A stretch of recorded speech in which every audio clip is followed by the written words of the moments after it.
આગળ સમાચારમાં વાત કરીએ તો મહત્વપૂર્ણ સમાચાર પ્રાપ્ત થયા છે। મહત્વના સમાચાર સામે આવી રહ્યા છે। કહી શકાય કે કેડિલાના રાજીવ મોદી દુષ્કર્મ કેસમાં તપાસ તેજ જોવા મળી છે। તો આ મામલે હાલ તપાસ તેજ જોવા મળી।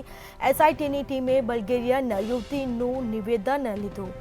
તો એસઆઈટીની ટીમે બલ્ગેરિયન યુવતીનું નિવેદન નોંધ્યું છે, જેમાં 34 દિવસ બાદ નાટ્યાત્મક રીતે યુવતી હાજર થઈ હતી। એફઆઈઆરમાં અન્ય 8ના નામ ઉમેદવારની યુવતીની રજૂઆત, જેમાં સાક્ષીઓ પુનઃ તપાસવાની યુવતીની રજૂઆત। તો મહત્વપૂર્ણ સમાચાર, કેડિલાના રાજીવ મોદી દુષ્કર્મ કેસમાં તપાસ તેજ જોવા મળી। તો આ મામલે હાલ તપાસ છે તે તેજ જોવા મળી રહી છે। એસઆઈટીની ટીમે બલ્ગેરિયન યુવતીનું નિવેદન લીધું છે। તો 34 દિવસ બાદ નાટ્યાત્મક રીતે યુવતી હાજર થઈ હતી।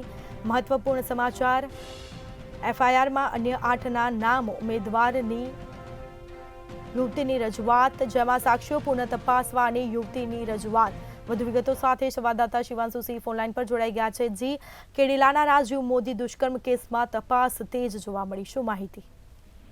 ચોક્કસ વાત કરવામાં આવે, છેલ્લે કેટલાક દિવસથી કેડિલા રાજીવ મોદી દુષ્કર્મ કેસની તમામ જે તપાસો તે થઈ રહી હતી, સાથે કહી શકાય કે જે રીતે પોલીસ દ્વારા જે સમરી ભરાવવામાં આવી હતી અને ત્યારબાદ જે છે મામલો ઉગ્ર થયો હતો। સાથે કહી શકાય યુવતી છે બીજા દિવસે વિડીયો બનાવીને સાથે જે પ્રેસ કોન્ફરન્સ કરી હતી, તેના માધ્યમથી એસઆઈટીને ફરી જે યુવતીનો છે તે નિવેદન નોંધ્યો છે અને સાથે એસઆઈટીના બલ્ગેરિયન યુવતીનું નિવેદન નોંધ્યા પછી 34 દિવસ પછી જે છે નાટ્ય રૂપમાં જે છે તે યુવતી જોવા મળી રહી છે। સાથે કહી શકાય એફઆઈઆરમાં 8 લોકોના ઉમેદવારના જે યુવતીના નામ રજૂ કર્યા છે।